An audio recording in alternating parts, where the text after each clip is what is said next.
For 30 years, the AIDS Response Effort in Winchester has provided free HIV testing, as well as support services for those already living with HIV. So we have staff here who work with people who are living with HIV, help make sure they have access to medication, access to dental treatment, access to housing. Then we have our testing and education programs. So they do educational programming in our community around HIV, STIs, hepatitis C, and they also provide testing for those things as well. There's still a lot of stigma around HIV, even though we're 30 plus years into the HIV movement.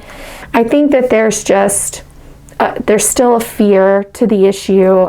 Smaller communities, I think, have a hard time talking about it because it means you have to talk about things that make people uncomfortable sometimes. In general, people living with HIV is a marginalized community because I think there is a fear of their status being outed, and if that were to happen, what do people around them, how do people around them react to that? Are they going to be denied housing because of it? Are they going to be denied medical care because of it? I know there's still not every doctor is 100% comfortable treating HIV or hepatitis C. Like every nonprofit organization, the AIDS Response Effort underwent several challenges in 2020 due to the COVID-19 pandemic.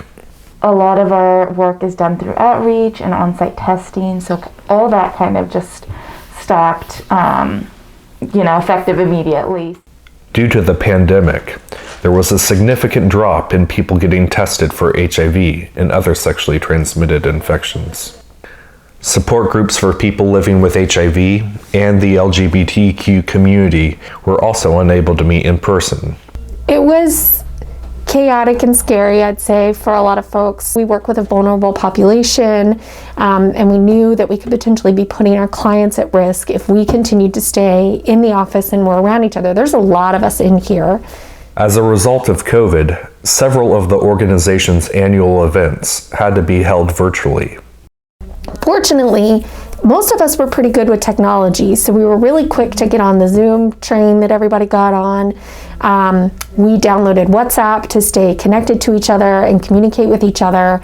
April or May, they decided to do at-home HIV tests, and they sent us the at-home HIV test that we could hand over to people, and it was just an oral swab. And so we did a lot of social media marketing around the at-home tests and how safe and effective they were. I did a video of me taking the test myself so we could show people how easy it was. And so we tried to really push that. We did a drive-through event. So we own an old bank. This is an old bank. And we have like a drive-through window. So we tried to use the drive-through window to hand it over to people. And then probably about May or June, we decided that it was, rates were going down. We were going to come back in the office. So we had limited staff in the office.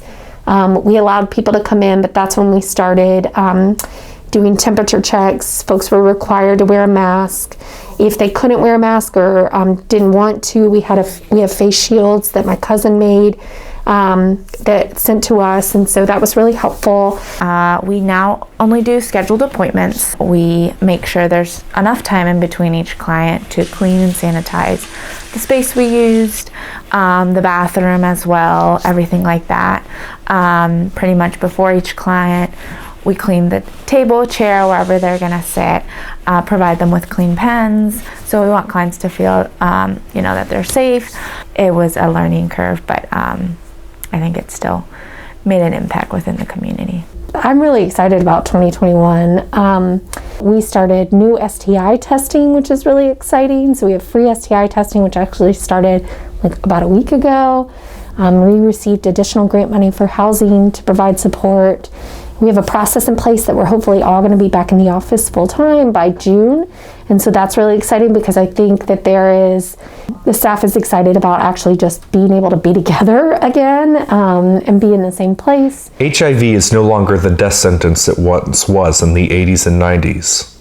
While there is still no cure for HIV, the virus can be controlled, and those living with HIV can live a long, healthy life.